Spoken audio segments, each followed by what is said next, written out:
Good morning friends, কেমন আছো তোমরা? আমি তো বেশ ভালোই আছি। শুভ সকাল সবাইকে। আর তোমরা সবাইকে উঠে পড়েছো? আমি তো বেশ উঠে সব কাজ বাজ হয়ে গেছে, বর কাজে চলে গেছে, এবার বিছনা গোছানো হয়ে গেছে, ঘর দোয়া ঝাড় দেওয়া হয়ে গেছে। দেখতেই পাচ্ছ বিছনার পুতুল রাখা রয়েছে, ঠিক আছে। আর আমার মাম্মাম এখন নিচে বসে আছে, ওকে এখন খাওয়াবো।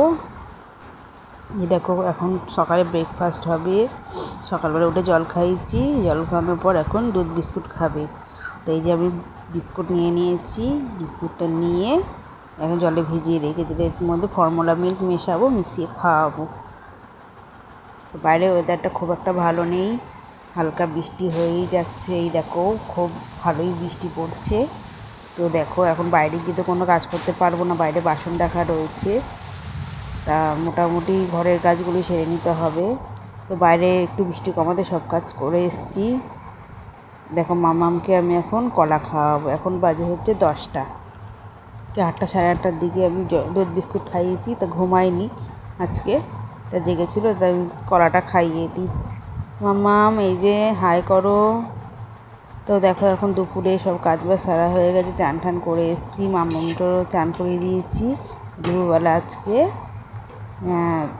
কলা খাওয়ার পর খিচুড়ি ভাত খেয়েছি, খিচুড়ি ভাত খাওয়ার পর চান টান করে দিয়েছি। তো এখন বাজে দুপুর 2:30, এখন খাওয়া হচ্ছে সুজি। তো দেখো আমার চান টান হয়ে গেছে, বুঝতেই পারছো। চান টান করে চলে এসেছি এখন রান্নাঘরে। তো রান্নাঘরে দেখো আমার সব কাজ গোছানো হয়ে গেছে।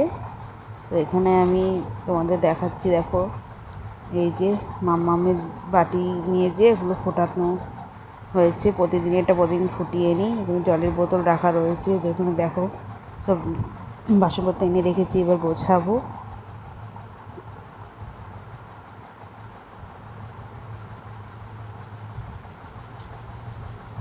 তো চলো দেখো মাম্মা খেলছে, ঠিক আছে।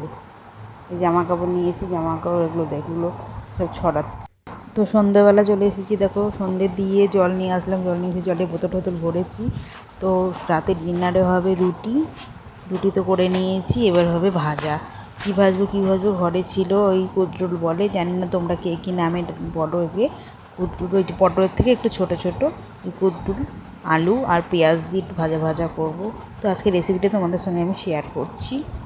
দেখো প্রথমে তো ভালো করে কেটে নিয়েছি লম্বা লম্বা করে, আর আলু ভাজার মতো আলু কেটে নিয়ে পেঁয়াজও কুচি কুচি করে কেটে নিয়েছি। কড়াই গরম করে তেল হতে দিয়ে দিয়েছি।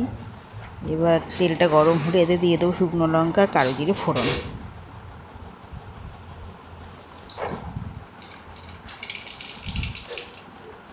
এখানে শুকনো লঙ্কা আর কালো জিরেটা একটুখানি ভাজা ভাজা হলে, একটু স্মেলটা যখনই ভালো স্মেলটা ছাড়বে, তখন এখানে পেঁয়াজ দিয়ে দেবো। পেঁয়াজটা লাল লাল হলেই তরকারি যেটা কাটা হয়েছে, যে আলু আর কুদ্রুলটা, সেটা দিয়ে দেবো। তো দেখো এখানে আমি পেঁয়াজটা দিয়ে দিয়েছি। পেঁয়াজটা নাড়াচাড়া করতে করতে দেখবে একটু লাল যে ভাব চলে আসবে, বাদামি কালার চলে আসবে, তখনই মানে আলু আর ওই কুদ্রুলটা দিয়ে দিতে হবে।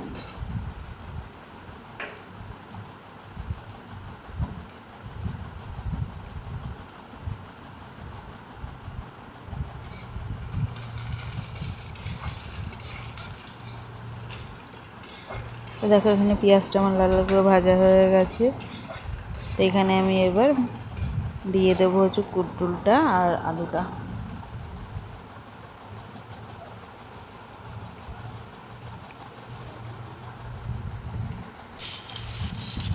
তো এটাকে দিয়ে ভালো করে বেশ নাড়াচাড়া করতে হবে। তারপরে এর মধ্যে অ্যাড করতে হবে নুন আর হলুদ। তো এখানে আমি নুন আর হলুদ অল্প অল্প করে যতটা পরিমাণ লাগবে ততটা পরিমাণ আমি এখানে অ্যাড করে দেবো।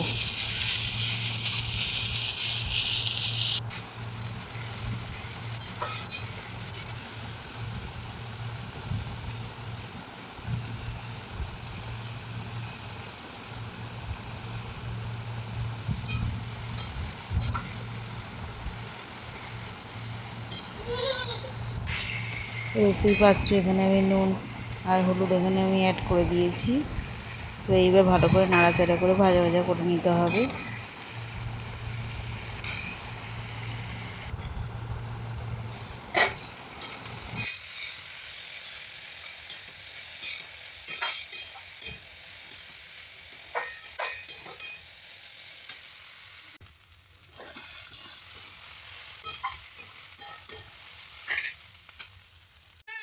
তো দেখো আমার ফাইনালি ভাজাটা মোটামুটি হয়ে এসছে। তো এখানে আমি অল্প একটুখানি নামানোর আগে মিষ্টি দিয়ে দেবো, যাতে একটু মানে নুন আর মিষ্টি ব্যালেন্সটা সমান সমান থাকে। তো দেখো আমার এখানে রান্নাটা পুরোপুরি হয়ে গেছে। তো এখানে ঢাকা দিয়ে দিয়েছিলাম। এবার ফাইনাল লুকটা তোমাদের দেখাচ্ছি।